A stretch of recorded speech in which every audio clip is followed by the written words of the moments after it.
Minha gente, estamos de volta once again, desta vez entre o Natal e a passagem de ano, que é uma altura que, pelo menos no ano passado, eu acho que o nosso episódio mais ouvido de sempre foi o que nós lançámos nessa altura, que teve a ver, se não me engano, com como planear o ano novo, na altura de 2025.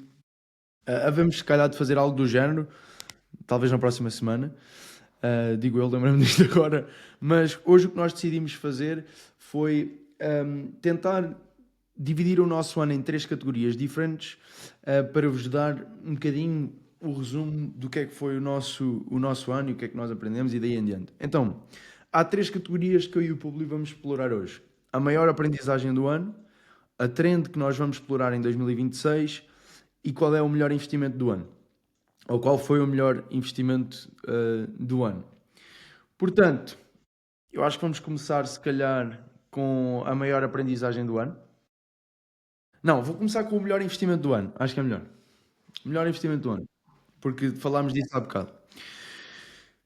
Eu acho que a minha resposta, e eu presumo que a tua, podem ser um bocado clichê, mas a verdade é que há coisas que um gajo está sempre a aprender, mas em níveis diferentes. Portanto, o que eu vou dizer que foi o melhor investimento do ano não é propriamente diferente do que eu se calhar iria dizer há um ano, é diferente sim em escala. Eu sinto que entendo isto de uma forma diferente porque eu vivi de forma diferente. Então, o melhor investimento que eu fiz este ano foi equipa, obviamente. Só que de uma forma um bocadinho diferente. O que é que aconteceu? Hum, Há um ano, cerca de 20% da minha equipa tinha mais de 30 anos. Hoje são 40%. Ou seja, eu tenho, na verdade, se eu falar quantitativamente, é mais do dobro das pessoas que tinha anteriormente. E isto está a fazer uma diferença enorme. Portanto, nós fizemos mudanças na nossa equipa, adicionámos pessoas novas, tirámos algumas, tirámos a pessoa menos experiente da equipa, menos madura, e trouxemos uma pessoa muito mais experiente, trouxemos uma gestora de projeto, mãezinha, tipo, muito mais velha que nós também.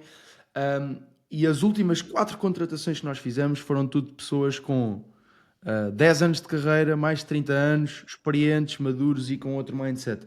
E isto, pá, fez mesmo e está a fazer toda a diferença. Eu nunca senti a minha equipa num nível tão alto do ponto de vista técnico e tão alto do ponto de vista de alinhamento cultural. Foram mais caros e são mais caros, sim, ou pelo menos custam mais em termos de salários, prémios e etc.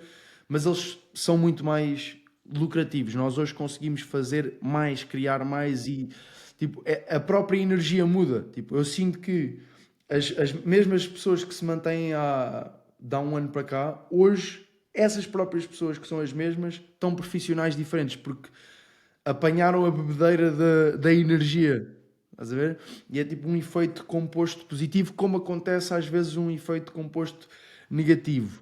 Um, e não querendo, obviamente, cuspir onde nos pratos em que já comemos e etc., não tem nada a ver com isso, mas, e nós já tínhamos falado sobre isto há uns tempos, Públio, este ano nós tirámos uma pessoa da equipa que eu senti que culturalmente estava a empurrar as pessoas para baixo.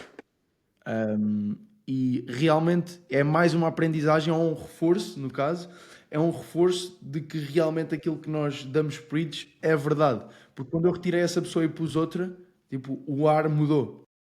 Então, o melhor investimento do meu ano é a equipa, mas se calhar sendo um bocadinho mais específico, foi mudar a minha estratégia ou a nossa estratégia de recrutamento para trazer não players com potencial, mas players experientes, maduros, Talento. que já trabalharam noutros sítios e que por comparação conseguem perceber que o que nós temos aqui é, é na minha ótica especial. Um, isso fez com que a energia toda. Talento polido vence talento bruto. É, pelo Boa. menos a curto prazo.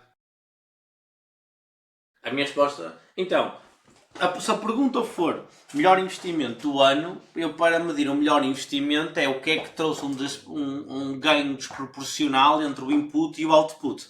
Ah, por isso é o que é que eu fiz, ou o que é que eu investi tempo ou dinheiro de recursos da empresa que permitiu um ganho desproporcional.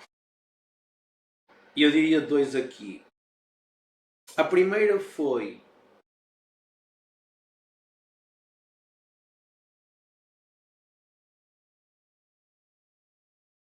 a exigência com que eu deixei de ter tempo de doer para ter tempo de manager, alright? Por isso, tu dentro da empresa, basicamente, consegues olhar para o teu calendário em dois blocos. É o tempo maker work or manager work. Maker work é, por exemplo, tu vais e tens uma call comercial. Manager work é tu montas uma equipa comercial, depois disso montas um diretor comercial que monta a equipa comercial. Pronto. E eu este ano, a meio do ano, percebi que ainda tinha doer time ou worker time, por isso ainda estava a executar grande parte ou mais de metade do meu bloco. E tive uma análise disso com o Pietro e dissemos, man, já estamos a meio do ano e isto ainda está a acontecer. E montávamos um plano de ação que foi intransigível, que foi tipo, ok, eu até ao final do ano tenho que estar X% completamente fora. E a partir daí houve um crescimento muito maior da empresa e uma muito desmame da minha parte, tanto a leads, a clientes, a diretores, às chefias intermédias. Por isso, eu hoje termino o ano com, no meu calendário, menos de 20% é de tempo a executar, 80% do meu tempo é tempo de manager, e isso foi o que criou mais ganhos desproporcionais. É quando eu olhei para isso e disse, eu tenho que fazer isto com uma max priority, não só pouquinho a pouquinho que era o que eu estava a fazer, e isso trouxe ganhos desproporcionais à empresa e permitiu um crescimento muitíssimo grande, porque permitiu a máquina cada vez estar mais oleada, porque eu removi-me de ser a máquina e ajudei a montar a máquina, e é assim que eu sei que tenho que seguir nos próximos anos. Por isso, Ouçam o episódio anterior para saber como é que passam de ser a máquina para ter a máquina. que, by the way, é um dos episódios que tem mais plays no meu, recentemente no Spotify. Por isso, o primeiro é isso, chegou o ponto de eu de ser intransigente e dizer eu vou deixar de executar e vou começar a ter cada vez mais blogs de manager. A segunda coisa que me trouxe o ganho ganhos, o melhor investimento e trouxe ganhos desproporcionais é chefias intermédias, por isso outra vez, alocar as pessoas certas ao sítio certo. Hoje em dia nós temos, por isso, se for CEO, vou meter o CEO e o COO na mesma linha hierárquica aqui. Por isso, depois disso, tenho os meus 2 ou 3 diretores, depois temos os team leaders e depois temos os consultores. Por isso, entre mim. Desculpa interromper, tu tens diretor comercial, diretor de operações e. Agora temos o recursos humanos. Recursos Rodrigo? humanos. É o Rodrigo? Que está a liderar a equipa neste momento, sim. Yeah. E então tens estas equipas, depois tens os team leaders e depois tens os consultores. Então entre mim e o cliente tens três camadas. E eu vi um ganho desproporcional a conseguir alocar as pessoas certas. Não é só promover por promover, é conseguir identificar quais é que são as características que um bom diretor tem que ter, que um bom team leader tem que ter e alocar as pessoas certas. Por isso tem muito a ver contigo, com o que tu disseste também, de recrutar as pessoas certas e de promover as pessoas certas aos sítios certos. Por isso, chefias intermédias e tempo como manager foram os melhores investimentos do meu ano. Eu até me estou a lembrar agora que nós podemos dar nomes da malta da equipa, ou neste caso eu queria referir alguém da tua equipa. Bora só chamar X ou Y. Ok, boa. Então, eu, daquilo que eu sei, que já falámos, uma das melhores contratações que vocês já fizeram foi de uma X pessoa com quem tu andaste na escola que trabalhava numa Big Four e que tu tiveste muito tempo para convencê-lo. Yeah. Que é uma máquina. Pronto. E o que eu quero deixar aqui à malta é que esta lógica de recrutar as pessoas certas e etc., nós temos diferentes processos de recrutamento, com estratégias diferentes e propósitos diferentes. Há vagas que nós temos que preencher rápido, há vagas que se calhar nem sequer estão abertas, mas nós identificamos o potencial na pessoa e vamos trabalhando. Uma das melhores, um dos melhores investimentos que tu fizeste, se calhar, foi estar um ano a convencer a X pessoa a vir trabalhar convosco. Eu tive agora um ano a trabalhar a Y pessoa que vai começar connosco para a semana. E eu tenho a certeza que também vai ser um investimento incrível. Portanto, só para dizer aqui à malta que esta lógica que estamos aqui a dizer de contratar as pessoas certas, nem sempre é num mês ou em 2 meses. Há diferentes tipos de recrutamento, uns são para agora, outros nós nem temos a vaga aberta, identificamos a pessoa e temos que começar a trabalhá-la porque essa pessoa que é madura, tem Eu uma já boa... tenho. É, Tipo, eu tenho duas pessoas que queria muito que se juntassem, não tenho espaço para elas agora, mas que nutro de forma yeah, consistente yeah. e que vou falando e que sei que essas pessoas um dia hão de empreender, ou eu espero que um dia empreendam dentro da Scale-Labs, por isso é uma nutrição. E Mas eu, essas aliás, até nutrições, vou dizer, desculpa. essas nutrições acabam por acontecer cada vez mais higher na hierarquia da empresa. Tipo, eu não estaria a nutrir um ano alguém que eu não achasse que fosse para ser tipo uma chefia intermédia preponderante ou no worst case ser um grande team leader. Yeah, mas a cena é tipo, imagina, tu tiveste um ano a trabalhar a X pessoa, não é, que tu contrataste. Quanto é que ela te trouxe em faturação? Tipo, a presença dela, não Não, é? muito, muito, muito, muito, Tipo, exatamente. e não é um ano a falar todos os dias, é ir nutrindo a relação. E eu diria aqui, melhor investimento do ano que a maioria das pessoas que nos estão a ouvir pode fazer para 2026 é passarem a tratar o processo de recrutamento como um processo comercial, porque é isso que ele é. Só que em vez de estarmos a vender um carro, um imóvel ou uma t-shirt, estamos a vender um sítio para trabalhar que normalmente é uma venda mais difícil. Mas assim como num processo comercial, tem de haver prospeção ativa, tem de haver leads inbound, tem de haver Exato. follow-up, tem de haver sales calls em que nós somos bons a vender, que são as entrevistas, especialmente nestes A-players. E se estamos a Yeah. falar desta malta que temos que ir namorando, é a mesma coisa que estar a tentar fechar uma multinacional que vamos nutrindo durante um ano, 2 anos, o que seja, porque queremos muito fechar esse cliente. É a mesma coisa com A-players ou S-tier players ou players diamante, o que lhe queiram chamar. Portanto, Yeah. o melhor investimento que podem fazer em 2026 provavelmente é tratar o vosso processo de recrutamento como um processo comercial, porque é exatamente isso que ele é. Nice. A próxima categoria? Então, a próxima categoria é a maior aprendizagem do ano. E by the way, eu não nós estamos live no YouTube ou é impressão minha? Acho que sim. Como É é que eu abri agora o YouTube campeão e apareceu-me lá que estou live. E eu, olha, esta é nova, não sabia que estava. Eu não tenho problema nenhum, é só Não, garantir eu que está a também não. gravar. Eu também não. Pá, isto até acho que é uma cena gira. Descobrimos isto também. Deixa lá Exato. ver. Não, eu estou-nos a ver live no YouTube agora mesmo, por isso eu sei que estamos live, não sabia, mas não foi porque Lindo, tu me disseste, é porque abri o YouTube. lindo. Vamos, tranquilo. Depois, pá, paramos de gravar isto, sacamos a live do ar e metemos o vídeo depois. Top. Então, a maior Ganda aprendizagem, burrice, meu. a maior aprendizagem do ano. Dá-lhe, Pedro. Ok, maior aprendizagem do ano. Este foi um dos pontos em que eu tive mais dificuldade, não em responder, mas em encontrar uma resposta. Uhum. Porque não é muito difícil comprimir um ano de empreendedorismo num ponto de aprendizagem. Porque tipo, todos os dias ou todas as semanas tu estás a aprender coisas que são realmente relevantes para o teu percurso enquanto empreendedor e para a empresa também. Uma das primeiras coisas que eu fiz para preparar ou para me começar a tentar criar mais concisa esta resposta foi o que é que eu passei à minha equipa, porque eu fiz uma apresentaçãozinha, o que é que eu passei à minha equipa como as maiores aprendizagens do ano. Mas eu tenho neste momento 6 pontos que são os mais resumidos que eu consigo ter. Eu se calhar não vou aos 6, mas vou pelo feeling dizer o que eu acho mais relevante. O primeiro ponto é que por mais. Eu sinto que já disse isto o ano passado, quando disse as maiores aprendizagens de 2024. Sinto que já disse este ano, com as maiores, quando nós fizemos para aí a meio do ano as aprendizagens do primeiro semestre. Vou dizer outra vez. Uma das maiores aprendizagens é que things take time. A lot more time than you think.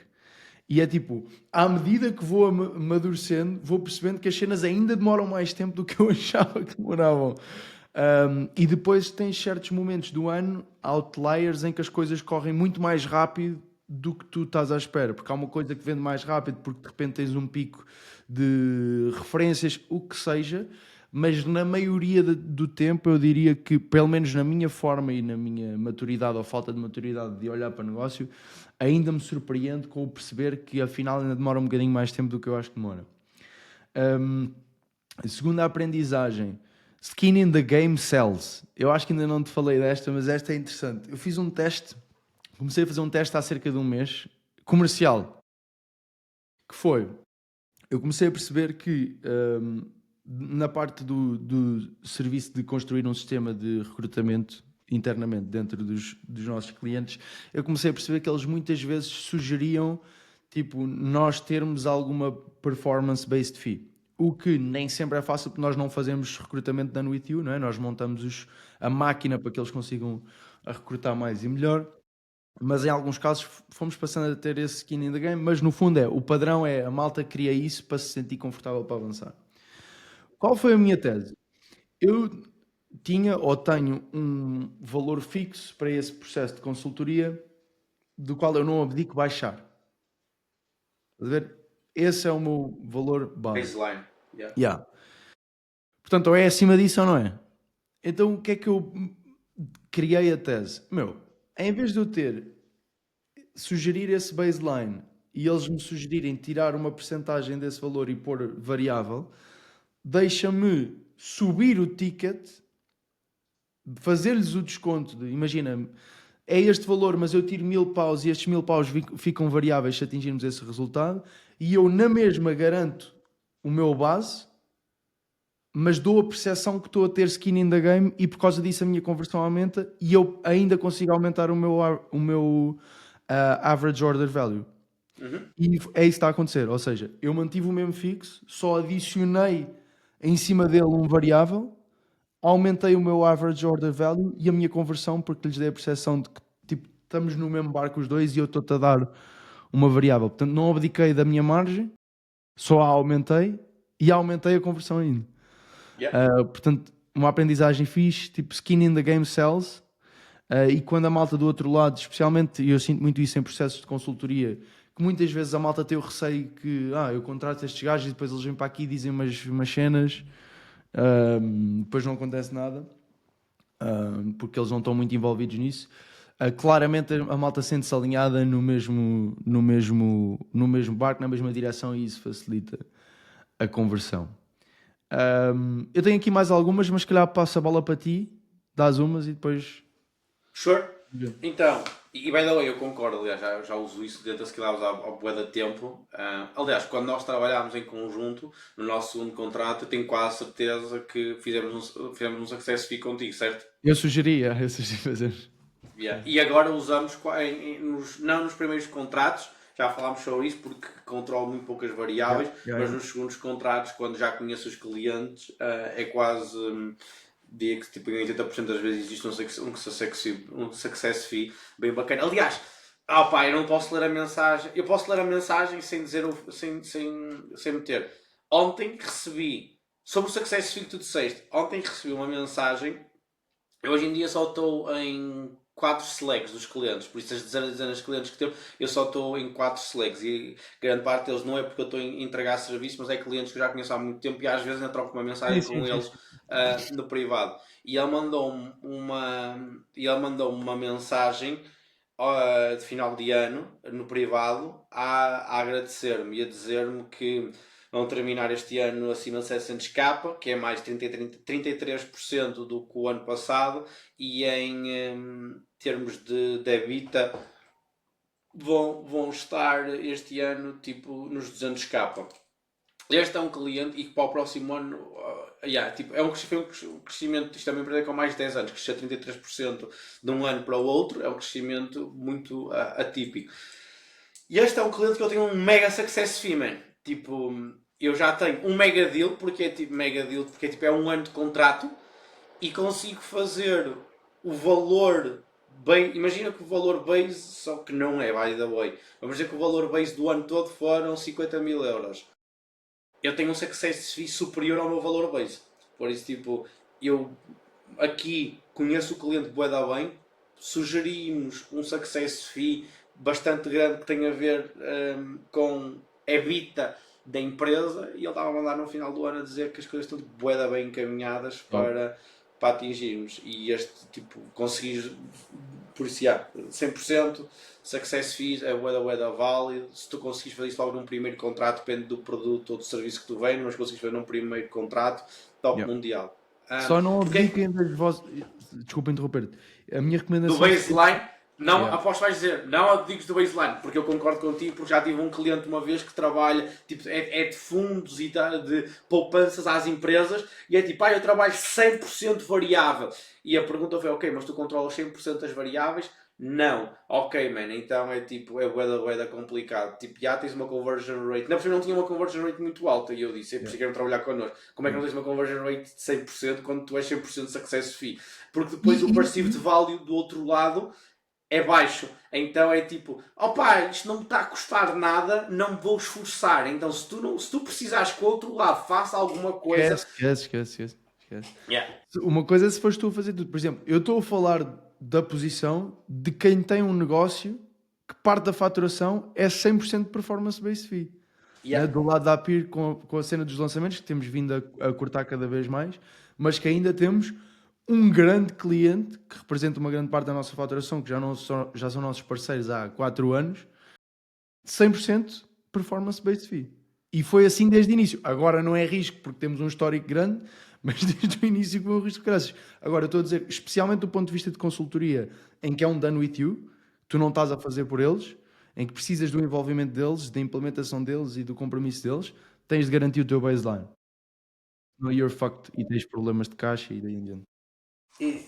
E depois vais ter mau nome porque o gajo não faz o trabalho, depois vais dizer que a culpa é tua. A consultoria tem muita coisa. Então, eu diria que uma das minhas maiores aprendizagens, e é fixe como uma das minhas maiores aprendizagens não é nada de novo, mas é o interiorizar algo que eu já sabia a um nível ainda mais profundo. É isso, E foi, é mesmo isso. tipo, não é nada que, meu Deus, eu não sabia que isto ia acontecer. Sim. É tipo só, tu só aprendes em magnitudes diferentes. Aprendes a mesma Yeah. cena em magnitudes diferentes. Uma coisa é dizer, isto faz-me sentido, outra coisa é dizer, ok, Yeah. é mesmo isto que eu devia ter feito. E eu diria que o meu foi aceitar que o meu papel já não é resolver, mas é desenhar o sistema. Por isso, este ano marcou a transição de mim de operador para líder, de eu faço para o sistema faz, de energia para clareza. Por isso, a passagem de um departamento inteiro que é para a tal pessoa que nós contratamos, mostrou-me que tipo, o meu papel já não é resolver, é montar o sistema. E tudo dentro da empresa hoje em dia é sistema. E era algo que eu sabia que era importante, mas não entendia o quão importante é em escala. Tipo, ou tens um sistema e consegues montar uma empresa, ou vais ter um emprego durante alguns anos que não te vai compensar. Por isso, para a transição de eu faço para eu crio um sistema que faz e entender que tipo, that's my fucking role in this company. Tipo, não interessa, eu até poder ser o melhor consultor do mundo, que by the way não sou, mas consigo produzir muito mais retorno à empresa montando o sistema do que estando na execução. Isso foi uma das maiores tipo stamp lines que vai marcar o 2026 muito grande, porque no 2026 eu já passo o ano quase todo sem depender de mim e eu já vejo as coisas a acontecerem, coisas que eu resolvo, problemas que eu resolveria anteriormente eu mesmo e que agora é tipo o sistema, as pessoas, as métricas que resolvem. Por isso, este é a minha. Queres dar outra tua? Yeah. Um, eu acho que um dos pontos que eu mais falhei este ano, do lado da Join, um, foi não sistematizar ou não mecanizar o trabalho do LTV. Ou seja, quando é que tu trabalhas, como é que tu trabalhas, o que é que vendes, quem é que vende e quando é que começa a introduzir inputs para isso, etc. Estava muito, e ainda está muito de feeling, e é uma mudança que estamos a fazer para 2026, quando claramente isso tem de estar sistematizado. Tipo, quando é que se diz o quê, quando é que se estimula o Bro, quê, e daí em diante. isso tem tanta piada, porque imagina, isso foi uma aprendizagem minha há muitos meses atrás em que montei um dos Yeah. sistemas que é tipo. E tu disseste-me, acho que estávamos em off, pá, agora trabalho na LTV, por durante muito tempo foi só new business. E eu digo sempre, o meu primeiro ano da empresa, ou se primeiro ano e meio, foi new business. E se calhar só nos últimos 6 meses é que foi não ter uma máquina de previsibilidade, ter uma máquina de recorrência. E só agora é que eu, há meio ano, 6 meses, é que acordei para a vida e é tipo, ok, isto é max priority e montei um sistema. E posso-te dizer que da faturação que temos programada para o próximo ano,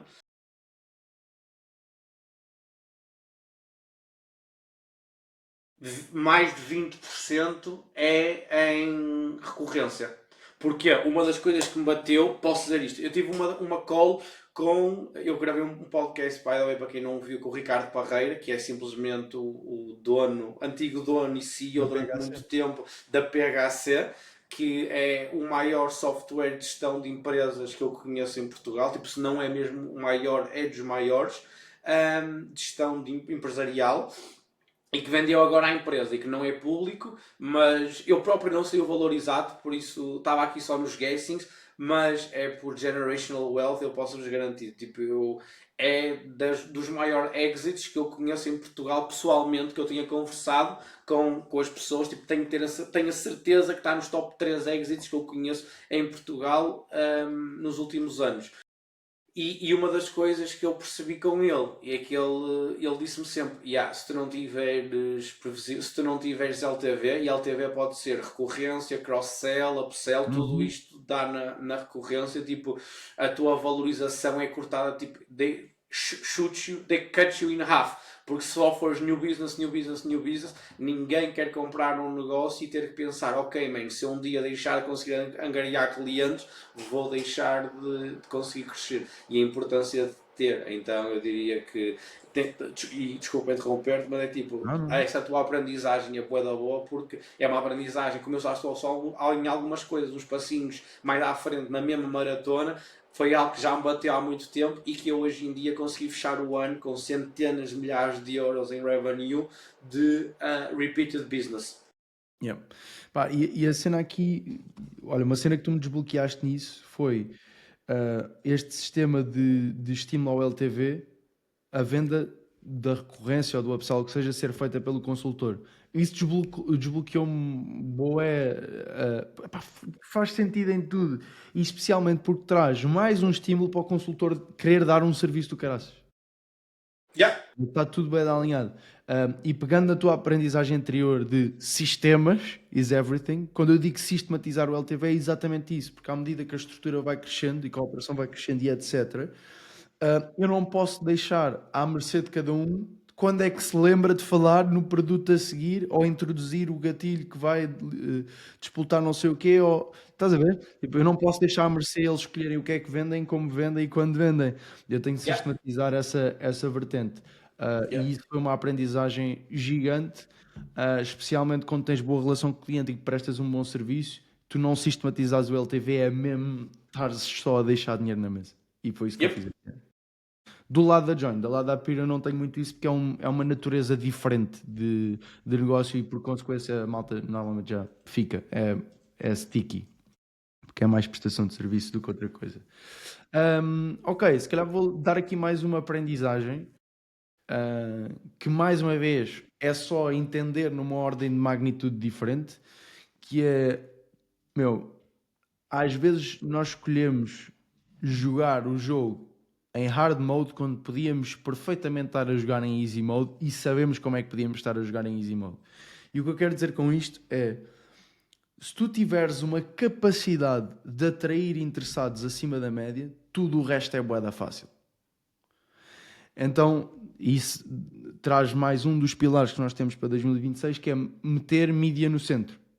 Realmente, tipo, investir tempo, dinheiro, energia de marcas pessoais, de marcas institucionais, em realmente, pá, carregar muito em mídia, porque se tu tiveres um funil comercial que atrai muito interesse no início, pá, seja qualificado e desqualificado o que seja, mas muito, tipo uma ordem de magnitude grande, tudo o resto fica em easy mode, porque tu podes escolher tentar otimizar os teus resultados comerciais a mudar uma line, um icebreaker qualquer, uma line no script, ou o que seja, que são cenas importantes, mas em termos de alavancagem, se tu em vez de ter 50 interessados por mês, tiveres 500, tipo, everything else follows.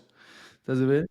Então, isso é mais uma daquelas que não é aprendizagem nova. A magnitude dessa aprendizagem e a profundidade com que eu entendo é que é diferente.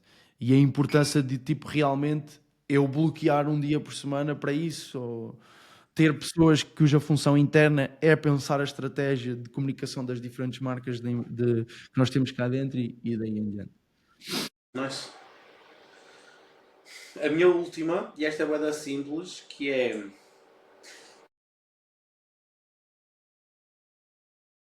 Slow and steady wins the race. Slow and steady wins the race.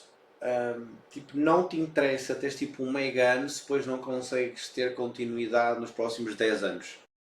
E é pensar cada vez mais no long term.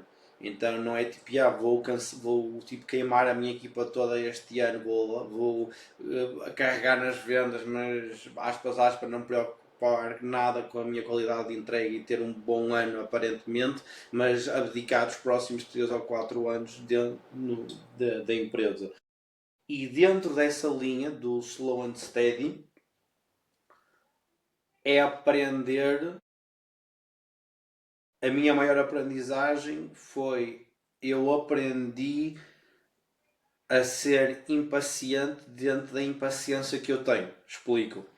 Eu tenho muita impaciência, tipo, eu quero muito que a empresa cresça e crescer não é só faturação, não é só EBITDA. Claro que esses são fatores importantes porque sem esses indicadores, boa sorte a fazer com que as outras coisas se mexam. Mas eu quero muito que a empresa cresça, tipo, tenho muita ambição. Mas quando eu tomo uma decisão que é tipo, ok, agora vamos fazer isto, eu hoje em dia tenho problemas que se calhar demoram 4 meses a ser resolvidos. E eu tenho que ser paciente durante esses 4 meses a não fazer outras coisas. Things take time, é tal sempre. Yeah, big things take time. E é... Eu cheguei ao ponto em que é tipo, ok, eu estou a fazer isto e eu tenho blocos... Por exemplo, estava a montar o sistema e a remover-me de ser um doer para ser um manager ou um system creator. E como eu me estava a remover, tinha blocos livres no meu calendário e eu podia só enchê-los com outras coisas. E foi ter a disciplina de não vou encher com outras coisas.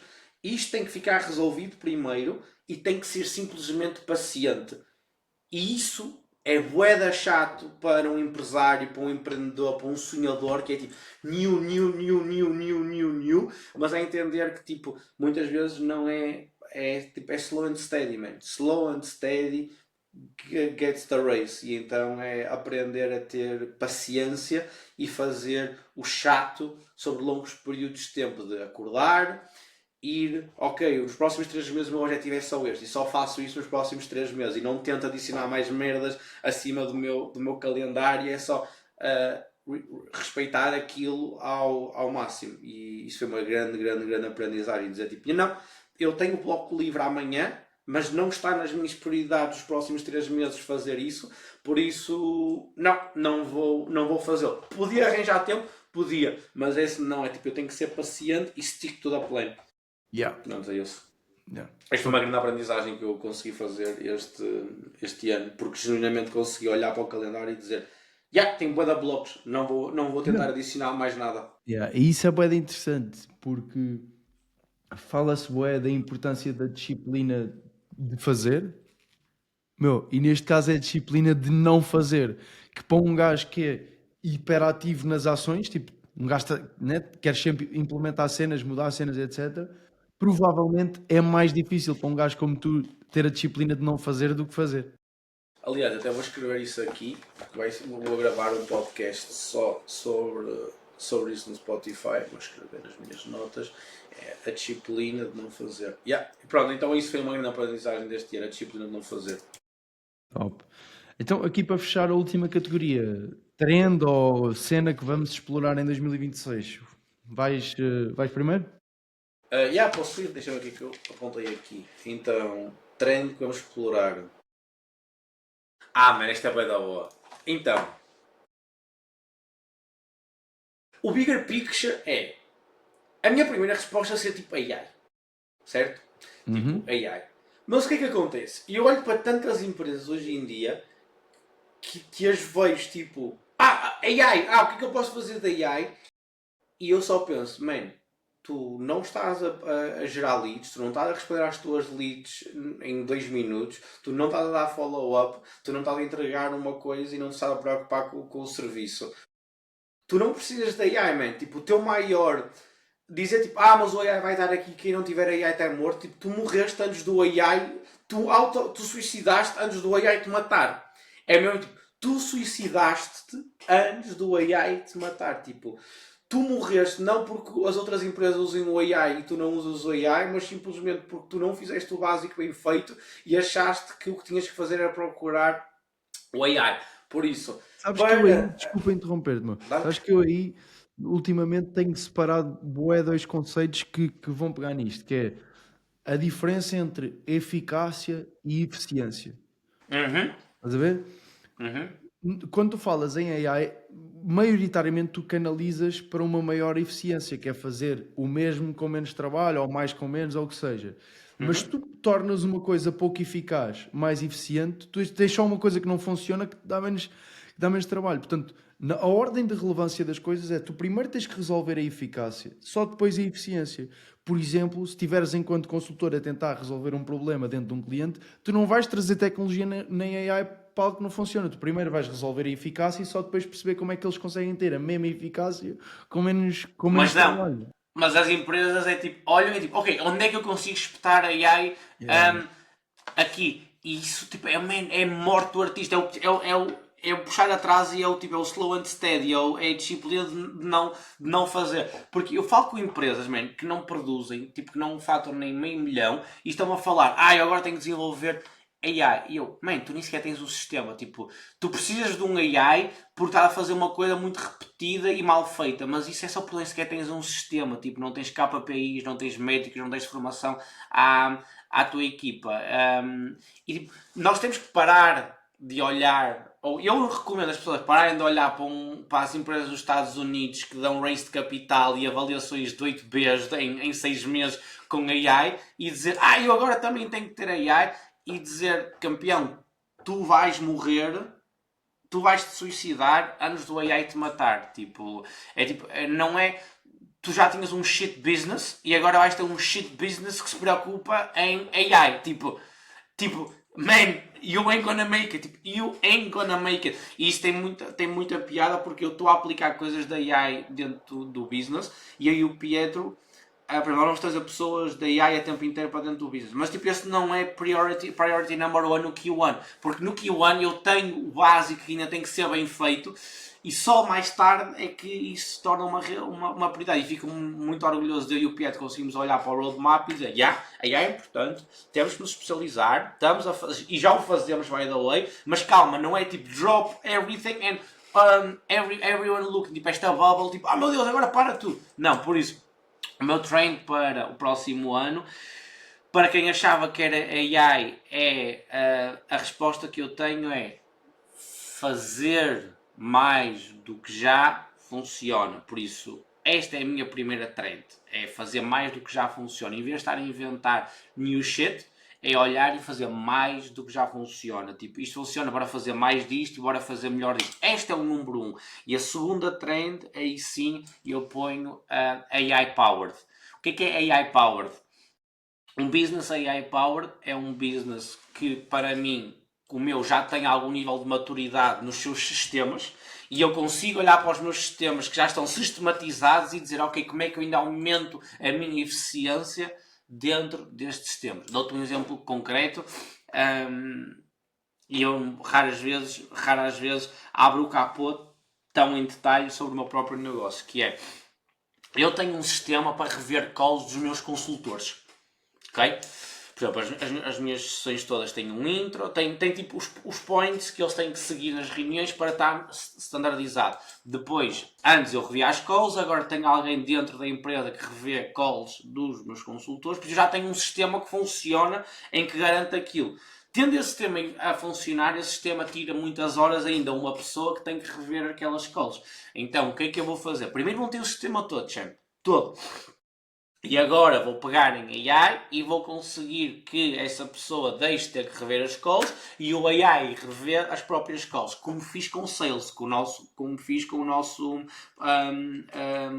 com o nosso próprio software. Mas olha aqui, eu montei o sistema, meti uma merda que já funcionasse, defini KPIs, alinhei pessoas, preparei aquilo. E agora sim, faz-me sentido porque eu com o AI consigo ter uma rentabilidade muitíssimo superior em escala. Isto é um AI-powered business. Eu vou ter softwares que aumentam a minha eficiência, a minha capacidade. Mas outra vez, AI-powered é nisto, tipo, é primeiro monta a máquina, monta o sistema, mas depois tento trazer o máximo de AI para reduzir o tempo da minha pessoa. Por isso, a minha trend para o próximo ano é fazer mais do que já funciona, isto é por ordem, fazer mais do que já funciona, e 2, ser AI powered.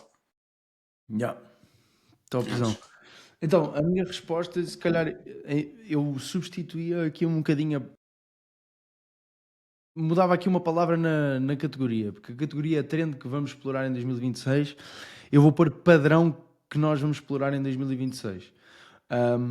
Portanto, ao longo de 2025, eu falei com mais de 300 empresas diferentes. E em pelo menos 80% dessas empresas que não vinham ter comigo por causa desse desafio, a escarafunchar minimamente se percebeu que existia desafios de liderança ou liderança intermédia. 80% dessas 300, pelo menos. Então, isso é um padrão forte, intenso, tendo em conta a importância que a liderança tem dentro de uma organização, e onde nós entendemos que o mercado pode ser mais bem servido e onde nós podemos entrar de forma interessante também. Portanto, o primeiro padrão que nós vamos explorar em 2026 é resolver desafios de liderança. Já fizemos uma contratação estratégica para isso. Vamos ter duas alternativas, duas soluções para problemas de liderança, uma mais virada para intermédia e outra para liderança mais acima. Entendemos que internamente na equipa não tínhamos a capacidade de o fazer, então fomos buscar alguém que tem essa capacidade, e esse vai ser um padrão que nós vamos tentar resolver, especialmente como lifetime value. Okay? Portanto, nós resolvemos ou o desafio de recrutamento ou o desafio de vendas digitais e marketing com a parte da Appear. LTV para essa malta é trabalhar lideranças e lideranças intermédias, especialmente para quando resolvemos recrutamento. Porque no recrutamento resolves quem vem, na liderança resolves quanto tempo é que eles ficam na empresa e quanto é que eles produzem e daí em diante, não é? Portanto, acaba por ser o ecossistema que faz sentido. Uma trend que eu tenho planeado explorar em 2026 é tentar, assim como vocês já estão a fazer, e eu acho de um ponto de vista interessante, trazer dinâmicas presenciais. Não para a minha equipa, não é isso, mas dinâmicas presenciais para cliente, para o mercado. Porque há certas transformações que só existem no presencial, em que é preciso, tipo, tu sentes a energia da sala, ou o toque, estás a ver, da pessoa que te está a dizer não faças isso, faz diferente, etc.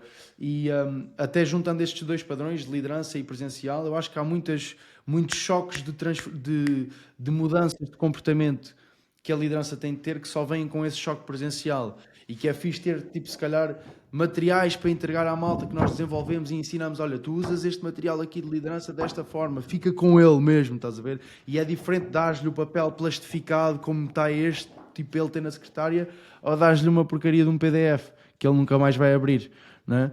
Então, tipo, quero explorar essa tendência, porque já falámos disto mais do que uma vez no podcast. Eu acredito muito nisso, que este é o rise de uma, não digo de uma era mais analógica, mas de uma era em que nós voltamos a olhar para, ok, se a AI torna tudo o que é digital infinitamente replicável, se calhar eu vou preferir estar a absorver informação, ter transformação, procurar soluções que são presenciais e intensas, não para substituir o digital, mas como plus, não é? Porque o universo auto-equilibra-se. Não é? Eu dizia, eu posso dar um exemplo bem interessante nisto, que é, eu já estive a viver, entre aspas, um mês no Japão. Fui fazer um curso de anime, de como escrever animes e storytelling japonês e etc. Então estive lá um mês. E uma das coisas que eu achei mais interessantes no Japão foi um exemplo engraçado de como é que o universo se auto-equilibra. Então, os japoneses são muito bué comedidos, ou seja, não há ninguém a ouvir música na rua, não há carros a apitar, não há malta a falar alto, ninguém, tipo, nas escadas rolantes ou no passeio, toda a gente vai do mesmo lado para o pessoal conseguir circular, não há lixo no chão, é tudo bué comedido, estás a ver? Bué introvertidos, não é? Mas depois, do ponto de vista sexual, há bué o perverso japonês. Então imagina, se tu fores a uma livraria, a uma loja, ou o que seja, há sempre um corredor que tem umas cortinazinhas, que é o corredor onde estão as cenas pornográficas ou a ver com sexo, tipo as revistas para adultos, ou uma cena assim. Estás a ver? Ou seja, tens uma sociedade que é bem introvertida, bem correta e etc., mas o universo auto-equilibra-se porque os faz perversos. Estás a ver? Tem essa cena fixe. E aqui eu acho que é a mesma coisa, ou seja, nós a certa altura agora se calhar estamos a pôr muita intensidade para o lado do digital, do virtual e do artificial e temos que equilibrar um bocadinho com o outro lado. Eu acho que isso vai ter muito power porque dinâmicas presenciais trazem outras transformações, são mais valorizadas, vão passar a ser vistas como mais uma cena mais artesanal e quando é mais artesanal, quando implica mais esforço de quem está a oferecer, tu à partida atribuis mais valor. Portanto, essa é uma trend que eu vou querer explorar. E vamos fazer pelo menos uma dinâmica do workshop presencial no segundo semestre. Yeah. Nós este ano fizemos a quinta ou a sexta dinâmica presencial. Um, muito, muito bom, até porque o contacto das pessoas, tipo, há coisas como tu disseste no início, não consegues no online, a pessoa precisa de presenciar, precisa de tocar, e é mega double. Nós tipo, estamos a dar crack the code aos eventos e perceber que tipo, há muitas coisas diferentes que tu tiras desses eventos, não só clients, mas aumento de trust no mercado, trust factors, de presença, notoriedade, e é extremamente importante. É isso. Top. Olha, antes de terminarmos os aprendizagens deste ano, vou-te dar uma linha de pensamento que estava a fazer hoje boeda rápida, que é... E, aliás, eu podia te dar isto no off, porque eu quero perceber como é que tu pensas. Que é... Mano, estou bué da farta das férias. Então, genuíno. Eu estou a conseguir pela primeira vez, e ontem estava a falar com uma chefia entre meio ao telefone e estava a dizer, eu consegui pela primeira vez, se calhar desde sempre, estas férias não estar a pensar sobre o trabalho. Consegui genuinamente tipo, estar no Natal, estar com a minha família, estar a fazer as minhas coisas e não estar a pensar o business, o business, o business, o business. E refleti sobre isso e pensei, foda-se, porquê que isto acontece? Porque eu acredito que continuo com a mesma fome ou mais fome. E isto acontece porque eu tenho um sistema no qual eu confio. Por exemplo, ontem houve um onboarding de um cliente, ontem houve new business a ser fechado e a receber e a dar-se cards collect.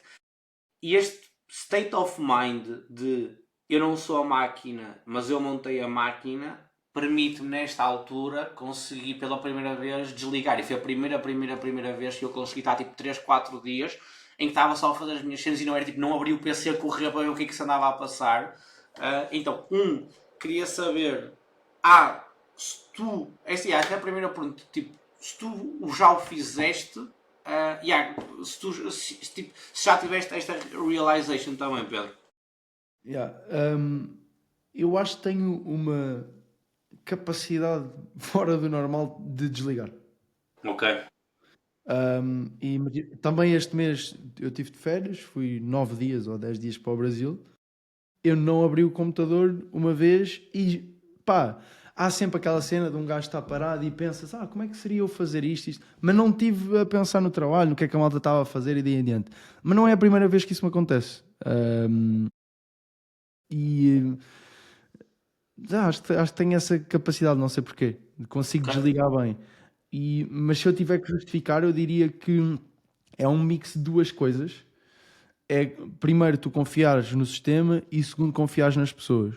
Eu tenho mais confiança hoje nas pessoas do que no sistema, porque acho que o sistema precisa melhorar mais e daí em diante, embora eles estejam interligados. Mas, por exemplo, este ano tenho uma confiança tão grande de quem estava a entregar, de quem estava a tratar de projeto, quem estava a gerir tarefas, que não me preocupei. Ou seja, eu acho que já tenho a capacidade inata de me desligar, mas fora disso, se calhar consigo fazer porque confio nas pessoas que ficam a levar as E cenas às costas. essa separação eu nunca a tinha feito. Tipo, dentro da minha empresa nunca se parte. E para mim a pessoa tem que vir com o sistema. Em muitas empresas é a pessoa e se calhar um dia mais tarde é que vêm os sistemas e eu dentro da Scale-Up sempre montei tipo, este é o sistema e as pessoas têm que ter capacidade de se adaptar a ele e melhorá-lo. Ok? Então, essa era a primeira. E a segunda era, tipo, man, estou um bocado farto das férias. Tipo, eu sinto-me ligeiramente burro. Tipo, está tudo ok estar aqui uns dias fora, mas tipo, imagina, hoje levantei-me para gravar este podcast. Tipo, hoje não vou almoçar com os amigos de Natal, vou tratar de umas burocracias, vou treinar, mas não vou estar a trabalhar. E é tipo, hoje já sentia falta de voltar, tipo, get my brain to work, É o ritmo, e fazer tipo, alguma coisa. é o ritmo alto, sem dúvida.